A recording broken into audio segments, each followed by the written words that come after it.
Mr. Speaker, my question is for the Premier. This Liberal government has no business in possibly spending millions of hard-earned taxpayer dollars on self-promoting hydro ads. They are blatantly partisan, and they are littering radio stations and social media in a sad attempt to save this government's falling popularity. Mr. Speaker, will the Premier do the right thing and stop spending public dollars on these advertisements and order that they be cancelled today? Yes or no? Thank you very much, Mr. Speaker.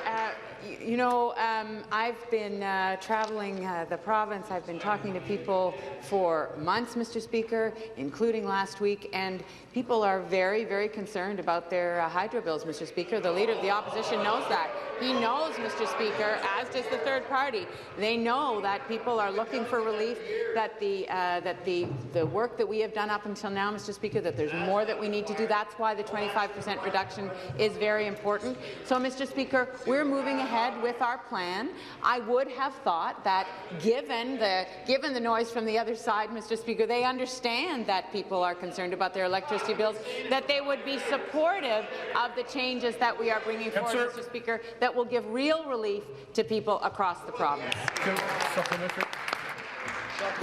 Mr. Speaker, again to the Premier. And as the Premier travels the province, no one is asking for more government vanity ads. The Liberal government has a bad track record, a long track record of misusing taxpayer-funded ads for partisan purposes. We all remember the $8.1 million in self-congratulatory ads for the job-killing pension scheme that never came to fruition.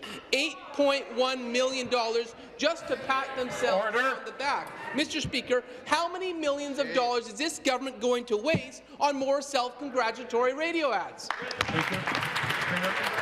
Mr. Speaker, the two issues that the Leader of the Opposition has raised, retirement security for people across the province and lower electricity rates, Mr. Speaker. I'm extremely proud of our record on delivering both of those, Mr. Speaker. The reality is that this Leader of the Opposition, Mr. Speaker, sat in a federal government for 9 years.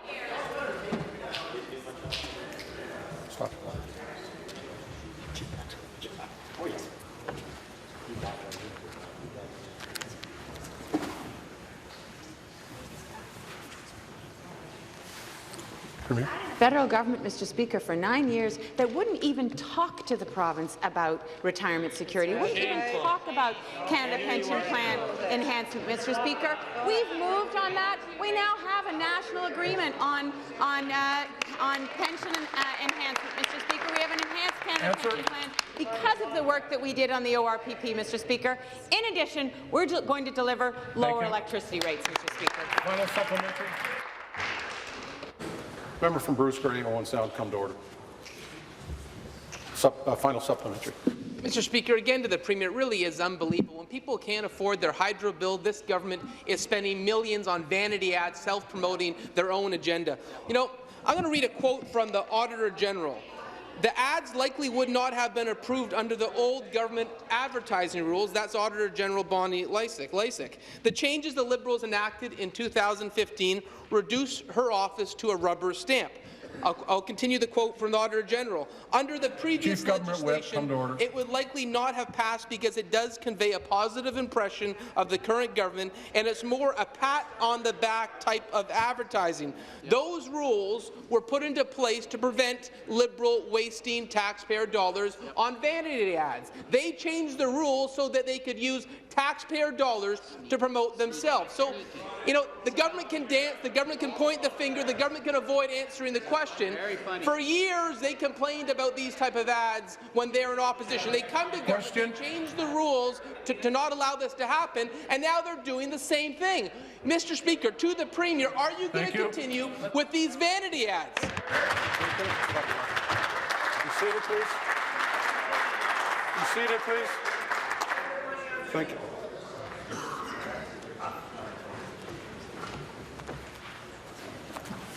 Premier. This is a very important issue, and the reality is that when this government came into office under my predecessor, there were virtually no rules around partisan advertising, Mr. Speaker. And in fact, I can remember sitting in this gallery and listening to the Liberal opposition. The member from Dufferin-Caledon come to order.